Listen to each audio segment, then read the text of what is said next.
السلام عليكم ورحمة الله تعالى وبركاته. مaalin wanaagsan daawadayaal meel kasta oo aad nagala socotaan. Maalnimo Khamiis ah bisha February waa 26 sanadda 2026. Qodobada rasmi noqotaan waxaa kamid ah dowladda Israa'iil ayaa ka soo jawaabtay safiirkii cusub ee Somaliland u magacawday wadankaasi Israa'iil. Wasaaradda arrimaha dibadda ayaa eegi doona war ka soo baxay saacadihii ugu dambeeyay. Dhinaca kale, wasaaradda arrimaha dibadda Israa'iil oo sheegtay arrimo badan oo ay ku jiraan in ay markaasi safaaradooda magaalada Hargeysa furi doonaan. Sidoo kalena waxay tilmaameen in wafdi ka socda markaas Somaliland ay soo gaadhayaan dhanka markaasi Israa'iil. Waxaan eegi doonaa kulan ay tilmaameen markaas wasaaradda arrimaha dibadda ee dalka Israa'iil in lagu qaban doono magaalada Tel Aviv, isla markaana lagaga hadli doono arrimo dhowr ah. Waxaan eegi doonaa gebi ahaanba arrimaha ay ka hadashay wasaaradda arrimaha dibadda ee wadanka Israa'iil saacadihii ugu dambeeyay. Dhinaca kale, heshiis lagu tilmaamay inuu yahay qarsoodi isla markaana uu halis yahay oo ay wada galeen dowladaha Itoobiya iyo wadanka Istaga Imaaraadka Carabta ayaa cabsi weyn ka abuuray markaas gobolka Geeska Afrika, gaar ahaan wadamada Turkiga iyo sidoo kale Sacuudiga iyo Soomaaliya ayaa aad uga qaylinaya markaas heshiiskan ay wada galeen dowladaha Itoobiya iyo Imaaraadka Carabta. Heshiiskan muxuu yahay eegi doonaa xilli xulafadan ay markaasi ku jirto Somaliland oo iyaduna qayb ka ah gebi ahaanba la filayo inay qayb ka tahay heshiiskan cusub ee wada galeen markaasi dowladaha Itoobiya iyo Imaaraadka Carabta. Waxaa dhinaca kale eegi doonaa Soomaalida dalka Itoobiya oo raadinaysa markaasi xuquuq kaga maqan gudaha dalkaasi Itoobiya, gaar ahaan federaalka. Kuraas markaasi gebi ahaanba dalkaasi Itoobiya kaga maqan ayaa oo madaxweyne Mustafa Cagjar uu ballan qaaday ayaa ilaa iyo hadda la haynin. Mustafa Cagjar ayaa markii uu markaasi guud ahaan xukunka qabtay waxa uu sheegay in kuraasta dowladdaanka Soomaalida ee baarlamaanka ku matalaysa federaalka inay noqon doonaan 50 markaasi guud ahaanba kursi, balse ilaa iyo hadda markaasi lama dhaafin 23 kursi. Waana tiro aad markaasi uga badan tirada la raadinayay marka la eego gebi ahaanba.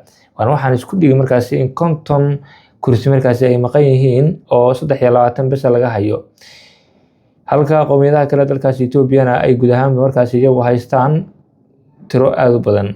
Dhinaca kale, Siciid Deni ayaa kulan xasaasi ah la qaatay Iswaan oo ah wakiilka qaramada midoobay u qaabilsan markaasi Soomaaliya, waxaana ay ka wada hadleen xaaladda ka taagan markaas Soomaaliya xilligan. Qaramada midoobay waxay ka walaacsan tahay xaaladda Soomaaliya. Denina wuu uga sii darayba, waxa uu ku sii daray markaasi Xasan Sheekh Maxamuud.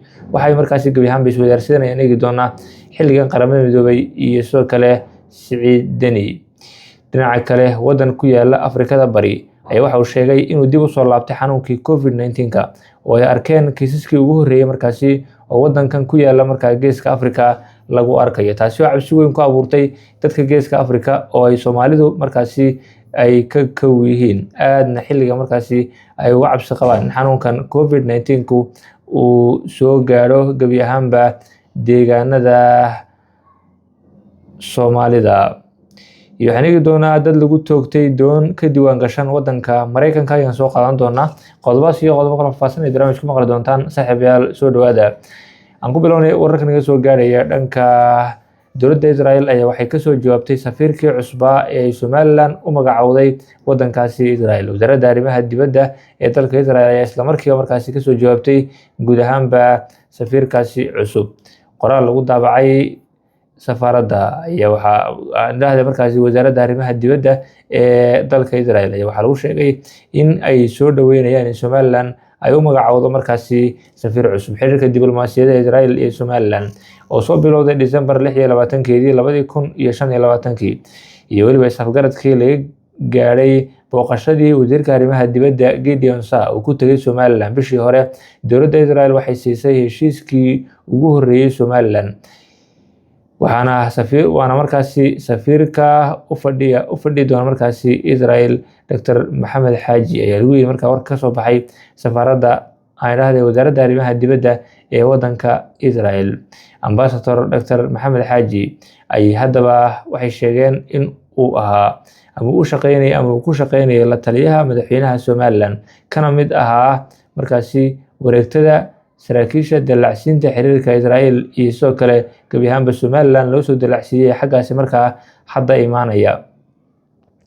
Waxaa sidoo kale wararka qaar ay tilmaamayaan in Dr. Maxamed uu ka mid ahaa gebi ahaanba dadka aadka markaasi ugu dhow dhanka marka la eego mas'uuliyiinta Israa'iil ee soo gaadhay markaa Somaliland. Waa nin ay hore u yaqaaneen oo aan ahayn markaasi nin cusub oo hadda markaasi ay baranayaan. Waana sababta keentay ee leeyahay in gebi ahaan madaxweyne Cabdiraxmaan Ciro uu u doorto ninkaasi inuu noqdo safiirkii ugu horreeyay ee Somaliland ee markaasi buuxa ee waddan ay ku yeelanayso tan iyo 1991 markii Somaliland ay dib u dhalatay. waxaa intaasi dheer ayaa la yidhi in toddobaadkan Israa'iil lagu qabanayo koorso markaasi gebi ahaanba loogu talagalay ama lagu nashqadeeyey inay tahay Mashaaf, xarunta iskaashiga caalamiga ee wasaaradda arrimaha dibadda iyo maamulka biyaha ayaa markaasi iska kaashan doona xafladaasi. waxaana kasoo qaybgeli doona gebi ahaanba agaasimaha guud ee wasaaradda biyaha Somaliland. koorsada ayaa loogu talagalay in ay gacan ka geysato dhismaha, horumarinta iyo qorsheynta biyaha Somaliland iyo xoojinta iskaashiga xirfadeed ee dhinacyada. waxaa warkan lagu daabacay markaasi wasaaradda arrimaha dibadda ee waddanka Israel. dhinaca kale, xogaha naga soo gaadhaya dhanka dowladaha Turkiga, Soomaaliya iyo sidoo kale Sacuudiga ayaa ka walaacsan heshiis ay wada gaadheen dowladda dalka Ethiopia iyo sidoo kale waddanka istaga Imaaraadka Carabta. saacadihii lasoo dhaafay dowladaha Imaaraadka iyo Ethiopia ayaa gebi ahaanba waxay muujinayaan inay yihiin xulafo adag oo aan loo kala sheekeyn karin. kadib markii dowladda Imaaraadka Carabtu ay diiday inay soo dhaweyso wafdigii Turkiga waxa uu tegay Ethiopia, balse Addis Ababa lafteeda markaasi soo dhaweynta waxay ka khasaarisay tigid oo waxaa dhaamay baa leeyahay dowladda Imaaraadka Carabtu iyadoo si toos u diiday gebi ahaanba inay soo dhaweyso Erdogan. Ethiopiana Abiy Ahmed waa gebi ahaanba tigid ayuunba markaasi gebi ahaanba xilligan ama waxa uu safar dheer ambuu soo geliyay markaasi odayga ayaa leeyahay. si kastoo xaalku noqdoba, warbixin sirdoon iyo xogo cusub oo soo baxay ayaa daaha ka rogay heshiis markaasi ay xukuumadda Ra'iisul Abiy Ahmed ay la gashay dowladda Imaaraadka Carabta oo gebi ahaanba lagu tilmaamay inuu qalalaasa ka abuurayo markaasi bariga Afrika iyo bariga dhexe. heshiiskan ayaa horseeday xero military oo aad loo qalabeeyay oo ku taala gudaha Ethiopia, gaar ahaan meel u dhow xuduudda Suudaan, halkaas oo la sheegay in lagu tababarayo dagaalyahano ciidamada gurmadka degdega ah ee RSF loo yaqaano ee dagaalka kula jira markaasi militariga Suudaan. saldhigan oo ku yaala gobolka fog ee markaasi Benishangul Gumuz ayaa la xaqiijiyay in uu qaadi karo ilaa 10,000 oo dagaalyahan. tani waxay noqonaysaa guud ahaanba in ay Ethiopia iyo dalka markaasi Imaaraadka Carabtu ka wada shaqeynayaan arrinka la xiriira in ay dowladda dalkaasi Suudaan iyo falagada markaasi kula jirta xilligan dagaalka in ay iyaguna qayb ka yihiin wadamada faragelinaya xaaladda waddankaasi Suudaan. maalmo ka hor ay ahayd markii uu booqday wafdi ka socda waddanka Sacuudi Carabiya dhanka dalkaasi Ethiopia iyo magaalada Addis Ababa, iyadoo gebi ahaan markaasi la ogyahay in Sacuudiguna uu taageerayo dowladda Suudaan ee Cabdilfataax Burhaan markaasi uu xilligan hogaaminayo. haddaba dhaqaaqyada kala duwan ee wada wadaan Ethiopia iyo Imaaraadka Carabta ayaa la tilmaamay inay yihiin kuwa aan ku koobnayn kaliya Suudaan, oo xitaa ay wax la raadinayaan Imaaraadka Carabtu uuna aaminsan yahay markaasi Abiy Ahmed Imaaraadka Carabta inuu aaminsan yahay ayaa sidoo kale warbixintu gebi ahaanba xusaysa. oo marka la soo bardhigo Imaaraadka iyo Turkiga in Abiy Ahmed uu dooranayo Imaaraadka Carabta. dhinaca kale, xogaha markaasi soo gaadhaya waxaa qayb ka ah Soomaalida doodiyaanka ayaa waxay raadinaysaa ballanqaad hore markaasi uu ugu sameeyay weliba xaq kaga maqan federaalka Ethiopia. Soomaalida Ethiopia ku dhaqan xaq badan ayaa kaga maqan markaasi Ethiopia. marka la isba bardhigo Ethiopia kale iyo Soomaaliduna aad ay markaasi isugu dhaweyn, waana meelaha ugu nabadda badan ama ugu xasiloon marka la joogo deegaanada dalkaasi Ethiopia xilligan lagu jiro, balse wax u soo kordhay markaasi ma jiro gebi ahaanba. dad badan waxay u arkayaan in xukuumadda Cagjar uu hogaaminayo ay tahay markaasi cidda ku taagan xaqa dowlad deegaanka iyo dadka ku dhaqanaya markaasi ka heli lahaayeen federaalka Ethiopia, oo inta badan musuqmaasuq iyo markaasi iyo injeclaysi markaasi uu gebi ahaanba dowlad deegaankii Soomaalida uu la hadhay oo uu keenay markaasi Mustafa Cagjar. intii xukunka hayayna aan wax badan oo deegaanka markaasi ka dhaqaaqay ayna jirin, haddii horumar noqoto iyo haddii ay noqoto xitaa wax la soo dhicinayo oo dalkaasi federaalka kaga maqan. haddaba ilaa 50 kursi oo baarlamaanka Ethiopia ay ku yeelan lahaayeen Soomaalida ayaan ilaa hadda la haynin. waxaa la hayaa oo kaliya markaas 23. xitaa doorashada hadda la gelayo ee golaha markaasi baarlamaanka ah oo 23kii, taasoo markaasi Soomaali badan walaac ku abuurtay oo hadda gebi ahaanba ay aad uga gadoodsan yihiin arrinkaasi.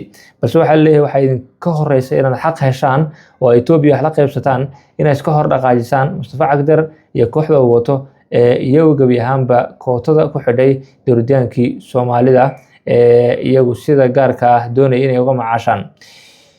dhinaca kale Siciid Dani Iswaan wakiilka qaramada midoobay ayaa kulan gaar ah qaatay iyadoo weli xaaladda Soomaaliya ay ka walaacsan yihiin beesha caalamku.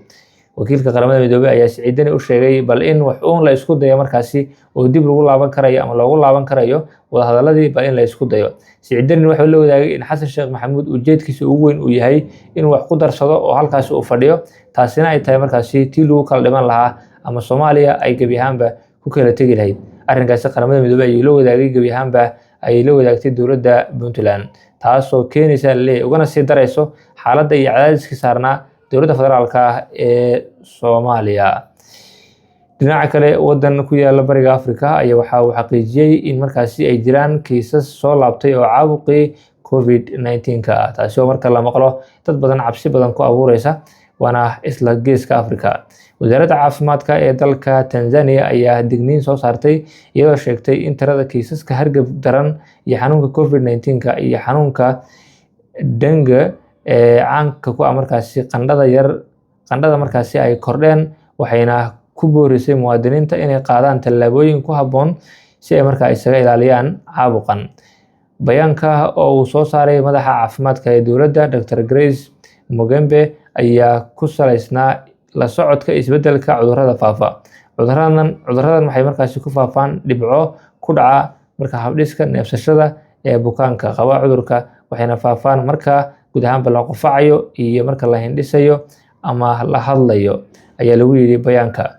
wasaaraddu waxay sheegtay in hargabka daran ee COVID-19 ay ku faafaan taabashada meel wasakhaysan iyo guud ahaanba bukaanada iyo diifkooda, iyadoo raacisay in calaamadaha ay ka mid yihiin qandho daran, qufac, diif iyo sidoo kale madax xanuun qofka oo xanuun ka dareema markaasi jirka.